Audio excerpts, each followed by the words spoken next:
మనల్ని పిలిచినప్పుడు మనల్ని పిలిచినప్పుడు విశ్వాసులైనా, సేవకులైనా, పరిచారకులైనా దేవుడు ఎంపిక చేసుకునేటప్పుడు ఫస్ట్ వారికి ఒక నాయకుడిని ముందు నిర్ణయిస్తాడు. ఫస్ట్ వారి నాయకుడిని సిద్ధపరుస్తాడు. ఇశ్రాయేలు సర్వ సమాజం ఐగుప్తు బంధకాల్లోంచి బయటికి తీసుకొని రాబట్టానికి వాళ్ళ కోసం దేవుడు నియమించినటువంటి నాయకుడు మోషే. తర్వాత అహరోన్ ఉన్నాడు, మిరియాము ఉంది, యెహోషువ ఉన్నారు, వీళ్ళందరూ ఉన్నారు. కానీ వీళ్ళందరినీ సెకండ్లో ఉంచి నంబర్ 1లో మోషేను ఉంచాడు. వాస్తవానికి మోషే అన్న అయిన అహరోను, అక్క అయిన మిరియాము. అన్న అక్క ఇద్దరు పెద్దోళ్ళు, మోషే చిన్నోడు. ఎందుకన్నా పాపం దేవుడు చిన్నోళ్ళు అంటే చాలా ఇష్టం. ఎందుకంటే చిన్నోళ్ళు మంచోళ్ళు. దేవునికి స్తోత్రం, హల్లెలూయా. బాధపడవాకండి, మీలో పెద్దోళ్ళు ఉండుంటారు. మరి ఏమో నాకు తెలియదు, యాకోబు చిన్నోడే, దావీదు చిన్నోడే, నేను కూడా చిన్నోడినే, మోషే కూడా చిన్నోడే. ఏందో మరి చిన్నోళ్ళు, ఎందుకంటే పెద్దోళ్ళు పెత్తనం చేసి చేసి అనపబడి ఉంటారు కదా, అందుకని దేవుడు వాళ్ళని కోరుకుంటాడు అనుకుంటా. మోషేను కోరుకున్నాడు నాయకుడిగా. మోషేని ముందు సిద్ధపరచుకొని ఆ తరువాత ఇశ్రాయేలు జనాంగాన్ని బంధ విముక్తులను చేయడానికి సిద్ధపరిచి మోషేని ఉపయోగించి వాళ్ళందరినీ బయటికి తీసుకొని వచ్చాడు. వీళ్ళందరినీ విమోచించడానికి దేవుడు ఒక మనిషిని ముందు నిర్ణయించుకుంటాడు. ఇది దేవుని పద్ధతి. మానవ జాతిని భూమి మీద ఉత్పత్తి చేయడానికి దేవుడు ఆదాము హవ్వల్ని ఎంచుకున్నాడు. వాళ్ళ నుంచి అనేక మంది జనములు భూమి మీదకి వచ్చేటట్టు చేశాడు. ఆ వచ్చిన జనానికి ఎగస్టాలు ఎక్కువైనాయి. ఎగస్టాలు ఎక్కువైనప్పుడు మొత్తాన్ని వైనం చేయాలనుకున్నాడు. అప్పుడు ఈ గుంపులో నుంచి నోవాహు అనే వాని ఫ్యామిలీని, ఒక్క ఫ్యామిలీని బయటికి తీసి మొత్తాన్ని నీళ్లలో ఖతం చేశాడు. ఓకేనా? ఇప్పుడు వరుస గమనించండి. అనేక మంది జనాలు రప్పించడానికి ఫస్ట్ ఒకరిని ఎంచుకున్నాడు, అతని పేరు ఆదాం. తర్వాత వాళ్ళనందరినీ కూడా వైనం చేసి మళ్ళీ కొత్త జనాన్ని లైన్లోకి తీసుకొని రావడానికి ఒకరిని ఎంచుకున్నాడు, అతని పేరు నోవాహు. తర్వాత వచ్చిన జనాంగం అంతా నోవాహు నుంచి వచ్చిన జనాంగం. ఆదాములో నుంచి వచ్చిన సరుకులో మిగిలినది ఒక్కడే నోవాహు, నోవా ఫ్యామిలీ. ఇక మిగిలిన సరుకు అంతా ఆదాము సరుకు మొత్తం పోయింది. అవునా కాదా? ఇక నోవాహులో నుంచి వచ్చిన జనాభా, మిగిలిన వాళ్ళందరూ కూడా మిగిలిన జనాభా మొత్తాన్ని ఉత్పత్తి చేయడానికి మళ్ళీ ఒక నోవాహుని ఎంచుకున్నాడు. అలాగే ఈ నోవాహు జనాభాలో నుంచి తన కొరకు జాతిని ప్రత్యేకించుకోవడానికి ఒక అబ్రహాముని ఎంచుకున్నాడు. ఆ అబ్రహాములో నుంచి ఒక జనమును రప్పించాడు. ఎందుకు ఇలాగా? ఈ అబ్రహాము జనాభా మొత్తం ఐగుప్తులో బానిస బంధకాల్లో ఉంటే వాళ్ళని బయటికి తేవడానికి ఒక మోషేని ఎంచుకున్నాడు. ఈ తిప్పలన్నీ ఎందుకంటే ఒక రక్షకుడిని అందరి కోసం భూమి మీదికి రప్పించడానికి. ఇప్పుడు మీరు ఈ పరంపర గుర్తుపెట్టుకోండి.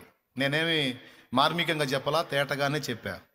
ఒకడు ఒక గుంపు, మళ్ళా ఆ గుంపులోంచి ఒకడు, ఆ ఒకడిలోంచి ఒక గుంపు, మళ్ళా ఆ గుంపులోంచి ఒకడు, వాని నుండి ఒక గుంపు. ఇది మీకు క్లియర్గా అర్థమైంది కదా? అట్లాగే ఆ నాయకులను ఉపయోగించి వాళ్ళని పరిచర్యలో వాడి అనేక మందిని సమకూరుస్తాడు. ఈ నాయకుడు ఒకడే ఒక గుంపు అవుతాడు. అర్థమైందా?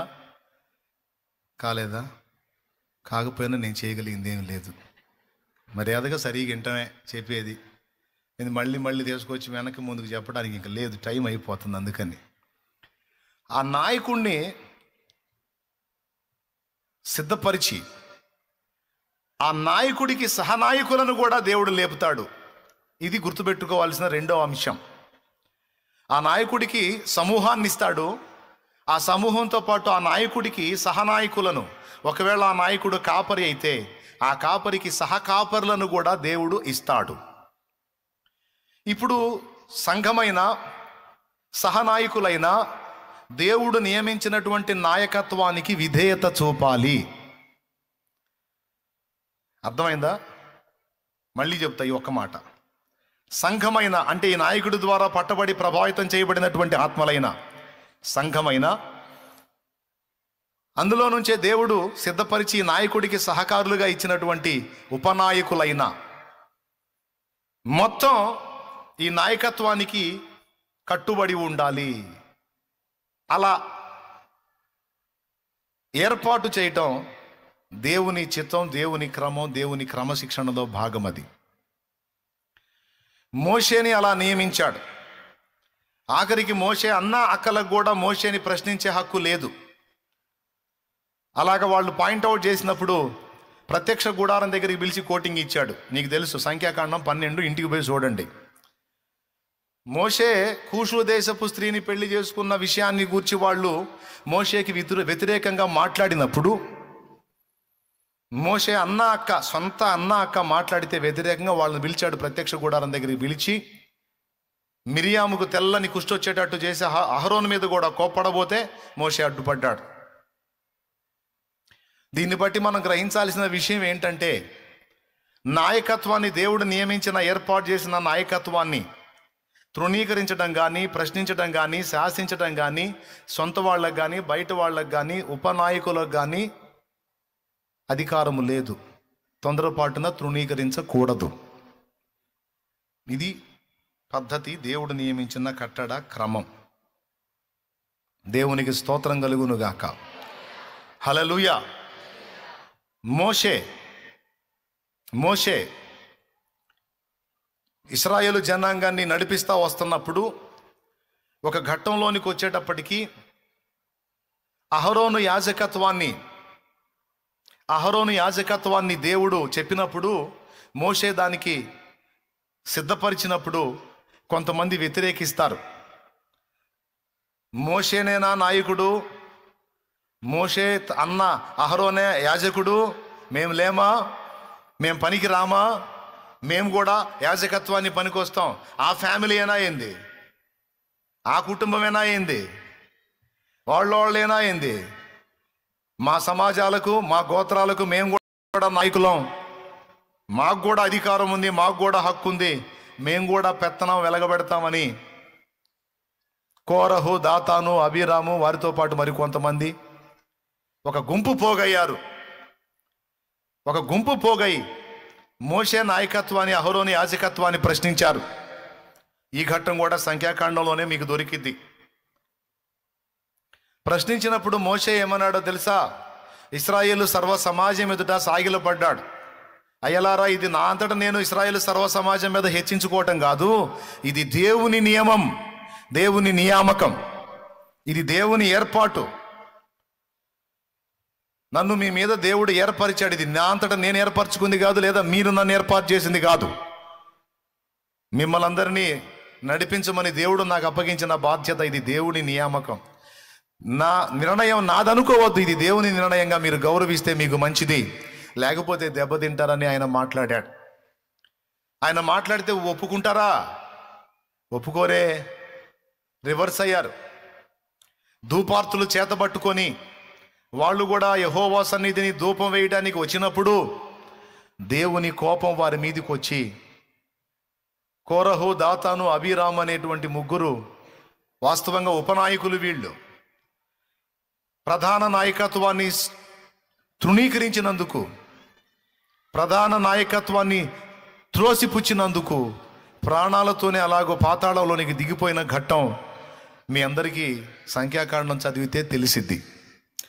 ఈ విషయం ఇటు సేవకులకు కానీ, అటు విశ్వాస గణానికి కానీ, పరిచార గణానికి కానీ నేను ఎందుకు చెప్తున్నానంటే, దేవుడు నియమించినటువంటి నాయకత్వాన్ని ఎన్నడూ తృణీకరించకుండా జాగ్రత్త పడాలి. అది అందరికీ క్షేమకరం, అందరికీ ఆశీర్వాదకరం, దీవెనకరం. కానీ కొంతమందికి నాయకత్వాన్ని తృణీకరించి, నాయకత్వాన్ని త్రోసిపుచ్చేటువంటి తొందరపాటు ధోరణి ఉంటుంది. అది మంచిది కాదు, క్షేమకరం కాదు అనే విషయం అర్థం కావాలి. ఇప్పుడు ఏలియా ఉన్నాడు, ఏలియా శిష్యుడుగా ఎలీషా ఉన్నాడు. మరి ఏలియా గురువు ఎవరు? ఏలియాని దేవుడే పిలిచాడు, కానీ ఎలీషాని డైరెక్ట్గా దేవుడు పిలవలా, ఏలియా ద్వారా పిలిచాడు. అర్థమైందని నేను చెప్పింది? ఇది కూడా మీకు రాజుల మొదటి గ్రంథం చదివితే తెలిసిద్ది. రాజుల మొదటి గ్రంథంలో ఏలియాని డైరెక్ట్గా దేవుడే పిలుస్తాడు, లైన్లోకి వస్తాడు ఏలియా పైన గురువు ఎవడో కనపడడు. కానీ ఎలీషాని సిద్ధపరిచినప్పుడు దేవుడు ఏలియాతో మాట్లాడి, ఇశ్రాయేలుకు నీ తర్వాత ప్రవక్తగా ఉండునట్లు షాపాతు కుమారుడైన ఎలీషాను అభిషేకం చేయి, సిద్ధపరచు అనే మాట దేవుడు ఏలియాతో మాట్లాడితే, ఆ ఎలీషా అడ్రస్ కనుక్కొని, ఆ ఎలీషా ఎక్కడున్నాడో తెలుసుకొని, ఆ ఎలీషా పొలాల్లో అరక దున్నుతుంటే అక్కడికి పోయి పిలుస్తాడు ఏలియా. దాదాపు 11 మంది అరకలు బట్టి దున్నుతుంటారు. ఆ 11 మందిని దాటుకొని ఎలీషా దగ్గరకు వస్తాడు. ఆయన ఏమన్నా ఊళ్ళో ఉన్నాడా? ఎలీషా పొలంలో ఉన్నాడు. మరి పొలంలో ఉన్నాడన్న సంగతి ఏలియాకెట్ట తెలుసు? బహుశా ఊర్లో తిరిగి వచ్చి ఉంటాడు, ఎంక్వైరీ చేస్తుంటాడు. ఇప్పుడు ఊర్లో ఉంటే రావటం వేరు, పొలం దగ్గర కల్లా వెతుక్కొని రావటం ఆశ్చర్యాన్ని కలిగించింది కదా. ఎలీషాకి మ్యాటర్ అర్థమైపోయింది. నేరుగా ఎలీషా దగ్గరికే వస్తున్నాడు. ఎలీషా దగ్గరకు వచ్చి ఆయన మీద, ఏలియా మీద గొంగళి దుప్పటి ఉంటుంది, గొంగళి దుప్పటి ఉంటుంది మీద. ఆ ఏలియా ఆ 11 అరకలు దాటుకుంటా 12 అరక దగ్గరకు వచ్చి ఎలీషా దగ్గరగా చేరబోయి ఈ దుప్పటి ఎలీషా మీద విసురుతాడు. దుప్పటి ఎలీషా మీద విసిరి నిలబడతాడు. చేరబోయి దుప్పటి విసిరేను, ఆ దుప్పటి ఎలీషా మీద పడిద్ది. ఎలీషాకి మ్యాటర్ అర్థమైపోయిద్ది. గొంగళి ధరించి నడికట్టు కట్టి చేతికర్ర చేతబట్టి తిరిగి సంచరించేటువంటి వాళ్ళు ప్రవక్తలు. ఆ ప్రవక్తల గెటప్ తెలుసు ఎలీషాకి. అందులో ఏలియా, ఇప్పుడు వచ్చింది ఎవరు? అగ్ని ప్రవక్త ఏలియా వచ్చి అందరినీ దాటుకుని ఊరు మొత్తం తిరిగాడు. ఊళ్ళో ఎవరి మీద దుప్పటేలా, ఊరు మొత్తం తిరిగాడు. ఊళ్ళో ఎవడి మీద దుప్పటి వేయలా. పొలంలోకి వచ్చాడు, 11 మంది దున్నుతున్నారు, ఎవడి మీద దుప్పటి వేయలా. వచ్చి ఎలీషా మీద దుప్పటేశాడు. ఏమయ్యా, మీ ఊళ్ళో, మీ ప్రాంతంలో, మీ ప్రదేశాల్లో చాలామంది ఉన్నారు, అందరినీ కోరాడా దేవుడు? అందరినీ అభిషేకం చేయించాడా దైవజనుడి చేత? లేదు, వాళ్ళందరిలో నీ మీదకి వచ్చింది దుప్పటి, నీ మీదకి వచ్చింది దుప్పటి. వేయించింది ఎవరు? దేవుడు. వేసింది ఎవరు? ఏలియా. అలాగున్న ఏర్పాటు దేవునిదైతే ఆ ఏర్పాటుని నెరవేర్చినది దైవజనుడు, దేవుడు ఏర్పరచుకున్న సేవకుడు. కాబట్టి మొదట దేవునికి విధేయత చూపాలి, తర్వాత దేవుడు నియమించినటువంటి నాయకత్వానికి కూడా, అంటే దుప్పటి మీద వేసిన నాయకత్వానికి కూడా విధేయత చూపాలి. అద్భుతమైన మాట. తల మీద చేతులుంచుట అంటే ఏంటో తెలుసా? తల మీద చేతులుంచుట అంటే తలంపుల మీద చేతులుంచుట అని అర్థం. ఇంతకుముందు నీ బుర్రకి ఎటు తోచినట్టు నీవు నడిపించబడి ఉండొచ్చు, నీ తలంపులు ఎట్లొస్తే అట్లా నువ్వు చేసి ఉండొచ్చు. ఇప్పుడైతే ఒక నాయకత్వం కిందికి నీవు వచ్చావు, నీ మీద చేతులుంచిన నాయకత్వం ఉంది. ఇక నీ మనసుకు తోచినట్టు నువ్వు నడవడానికి వీల్లేదు. ఒకటి, దేవుణ్ణి అనుసరించాలి. రెండవది, దేవుడు నియమించిన నాయకత్వం యొక్క ఉద్దేశాలను కూడా ఎరిగి నువ్వు నడుచుకోవాలి. తల మీద చేతులుంచుట అంటే తలంపుల మీద చేతులుంచుట. అలాగున విధేయత చూపిన వాళ్ళు వర్ధిల్లారు. ఆ విధేయతను త్రోసిపుచ్చి అవిధేయులైన వారు భ్రష్టులైపోయారు. వారు వర్ధిల్లలేదు, వారు ఫలించలేదు, వారు దేవుడు మెచ్చే సేవ చేయను లేదు. ఎందుకంటే దేవుడు నియమించినటువంటి మోషేని తృణీకరిస్తే ఎవరిని తృణీకరించినట్టు ఫీల్ అయ్యాడు దేవుడు? మోషేని తృణీకరిస్తే మోషేని నియమించిన దేవుడిని తృణీకరించినట్టే. మోషేని గౌరవిస్తే మోషేని నియమించిన దేవుణ్ణి గౌరవించినట్టే. అట్టా ఫీల్ అవుతాడు దేవుడు. నాయకత్వానికి దేవుడిచ్చే విలువ అది. ఎందుకంటే నాయకత్వానికి ఉండే ప్రెజర్ వేరు, నాయకత్వానికి ఉండే బరువు వేరు, బాధ్యత వేరు, టెన్షన్ వేరు, ఒత్తిడి వేరు, కష్టం వేరు, శ్రమ వేరు, బాధ వేరు, ఆ ప్రయాస వేరు. అందుకే నాయకత్వాన్ని ఎవడైనా తృణీకరిస్తే దేవుడు ఎలా తీసుకుంటాడంటే డైరెక్ట్గా వీడు నన్నే తృణీకరిస్తున్నాడు దరిద్రుడని తీసుకుంటాడు. దానికి తగిన పనిష్మెంట్ వాడు పొందేటట్టు దేవుడు చేస్తాడు. ఒక పట్టాన లొంగే టైప్ అయితే ఏదో దెబ్బ కొట్టి మళ్ళీ దారిలోకి తీసుకొస్తాడు. లొంగని పెంకె ఘటం, మొండి ఘటం అయితే వాడిని పూర్తిగా విసర్జించే అవకాశం కూడా లేకపోలేదు. ఈ మాట ఎందుకు చెప్తున్నానంటే విశ్వాస గణానికి, సేవక గణం అందరు ఈరోజు ఇక్కడ ఉన్నారు కాబట్టి, దేవుడు నియమించినటువంటి పాత్రని, దేవుడు నీకు అప్పగించిన పాత్రని, ఏ పాత్ర ద్వారా నిన్ను ప్రభావితం చేశాడో, ఏ పాత్ర ద్వారా నిన్ను లైన్లో తెచ్చాడో ఆ పాత్రని తొందరపడి తృణీకరించకుండా, విసర్జించకుండా, ఎడబాయకుండా జాగ్రత్త పడటం ఎంతైనా మంచిది. దేవునికి స్తోత్రం కలుగునుగాక. హల్లెలూయా. సమూహం అంతా మొదట ఏలియా ఉన్నప్పుడు ఏలియాకి విధేయత చూపాలి. తర్వాత ఆ ఏలియా ఎవరిని సూచించాడో ఆ ఎలీషా మీద చేతులుంచాడు గనక ఆ ఎలీషా కూడా విధేయత చూపాలి. ఇది క్రమం, దేవుడి చట్టం.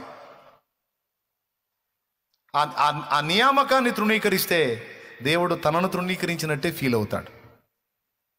దీన్ని గుర్తుపెట్టుకోవాలి. రెండు చేయకుండా జాగ్రత్త పడాలని చెప్పాను. ఇటు విశ్వాసులకి, పరిచారకులకి, సేవకులకి రెండు చేయకుండా జాగ్రత్తగా ఉండాలి. ఒకటి, దేవుడు నియమించిన నాయకత్వాన్ని తృణీకరించకుండా జాగ్రత్త పడాలి, త్రోసిపుచ్చకుండా జాగ్రత్త పడాలి, మొదటిది. రెండవది, ఎడబాయకుండా జాగ్రత్త పడాలి. ఏం చేయకుండా జాగ్రత్త పడాలి? ఎడబాయకుండా జాగ్రత్త పడాలి. మీరు గమనించండి, లేఖనంలో ఏలియా ఉన్నంత వరకు, ఆఖరికి ఏలియా ఆరోహణమయ్యే ఘట్టములో సహా ఎలీషా వదల్లా ఏలియానే. 4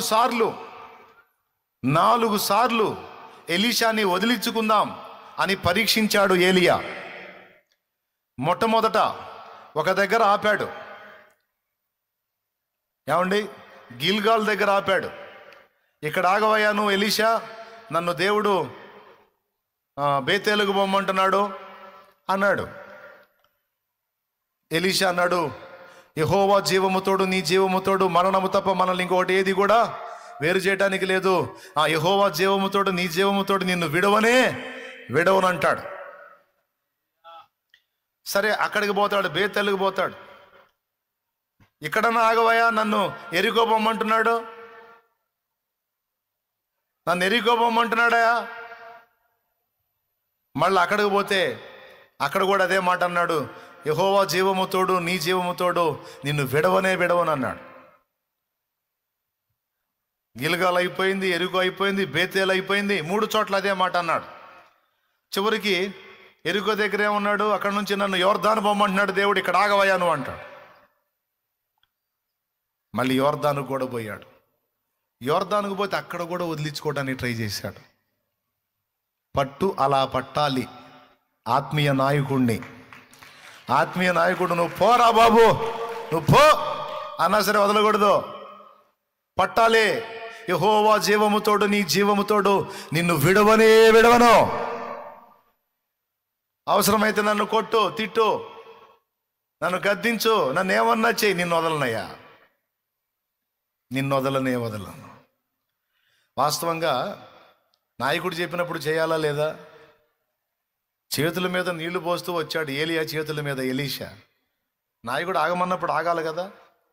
అన్ని విషయాల్లో నాయకుడు చెప్పినట్టు విన్నాడు, కానీ నాయకుడిని ఎడబాసే విషయంలో మాత్రం వినలా. అది శిష్యుడి యొక్క లక్షణం. దేవునికి స్తోత్రం. మీరు నువ్వు వెళ్ళిపోవాలని ఉన్నారా అన్నాడు యేసయ్య శిష్యులకి వెళ్ళి తిరిగి. వెంటనే పేతురు రాడు, ఇక లైన్లో ఉంటాడుగా, ప్రభువా ఎక్కడికి పోవాలో అడ్రస్ నువ్వే చెప్పు అన్నాడు. దేవునికి స్తోత్రం. పో అన్నా, మీరు కూడా పోవాలన్నారుగా, మీరు కూడా పోవాలని ఉన్నారా అన్నావుగా, యాడికి పోవాలో చెప్పాయా. నీకంటే మంచోడు ఎవరో చూపించు పోతాం, నీకంటే నీతిమంతుడు ఎవరో చూపించు పోతాం, నీకంటే పరిశుద్ధుడు ఎవరో చూపించు పోతాం, నీకంటే సత్యవంతుడు ఎవరో చూపించు పోతాం, నీకంటే ప్రేమ గలవాడు ఎవరో చూపించు పోతాం, నీకంటే మాదిరి ఎవరున్నారో చూపించు పోతాం, నీ వంటి నిత్య జీవపు మాటలు గలవాడు ఎవరున్నారో చూపించు పోతాం. ఎవరున్నారయ్యా?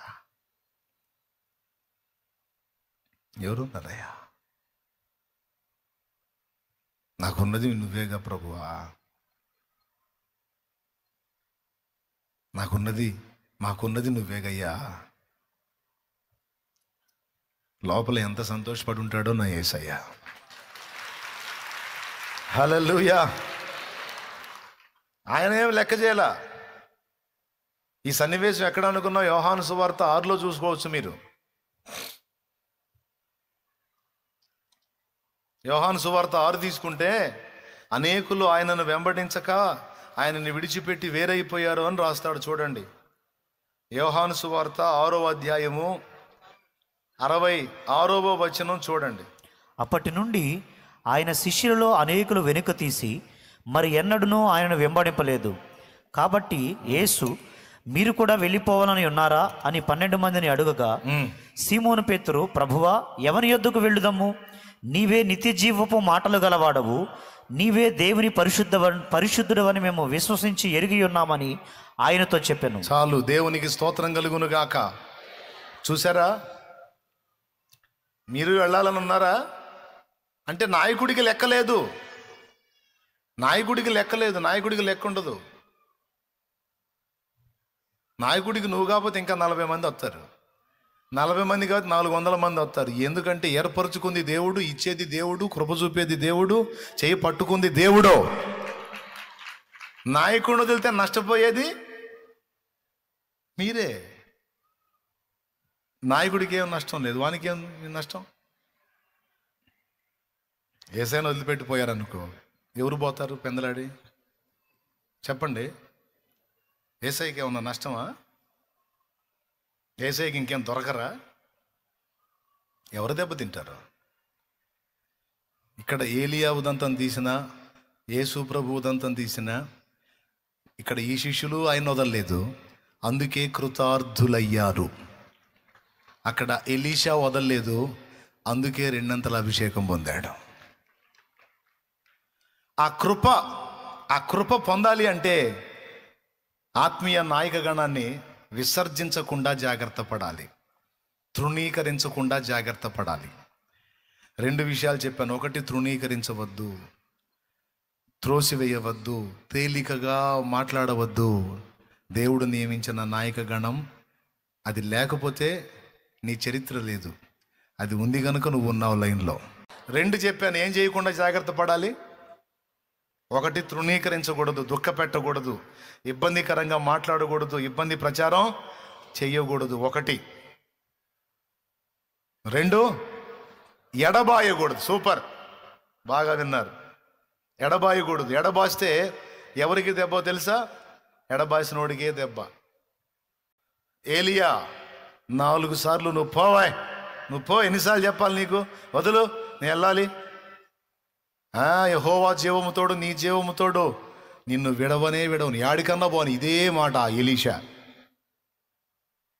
చివరికి యోర్దాన్ దగ్గరికి పోయినా కూడా చెప్పిన మాట విను ఎలీషా, వినవేంది, ఎల్లు. ఎందుకో తెలుసా? ఇదంతా పరీక్షే. అతని వివేచనకు పరీక్ష, అతని నమ్మకత్వానికి పరీక్ష, అతని మొండితనానికి పరీక్ష, అతని విశ్వాసానికి పరీక్ష, అతని నిజాయితీకి పరీక్ష. ప్రవక్తల శిష్యులు వచ్చారు. నీకు తెలుసా మీ గురువు ఇవాళ ఆరోహణం అవుతున్నాడు? తెలుసా అంటే, నాకు తెలుసు, మీరు పోండి అన్నాడు. నాకు తెలుసు, ఆల్రెడీ ఫైటింగ్ జరుగుతుంది మాకు, మీరు పని చూసుకోండి అన్నాడు. చివరికి యోర్దాన్ దగ్గరికి పోయి అడిగితే,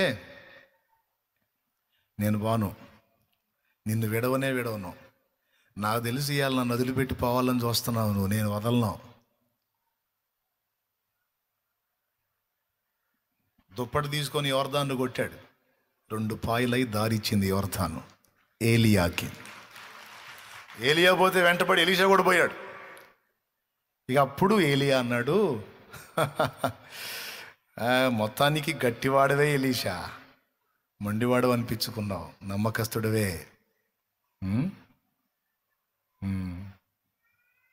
సరే చెప్పు, నేను నీ యొద్ద నుండి తీయబడక మునుపు నీకేం చేయగోరుతున్నావు చెప్పు అంటాడు. అప్పుడు ఎలీషా అంటాడు, నీ మీదున్న ఆత్మలో 2 పాళ్ళు నా మీదికి వచ్చినట్టు దయచేయమని కోరుకుంటాడు.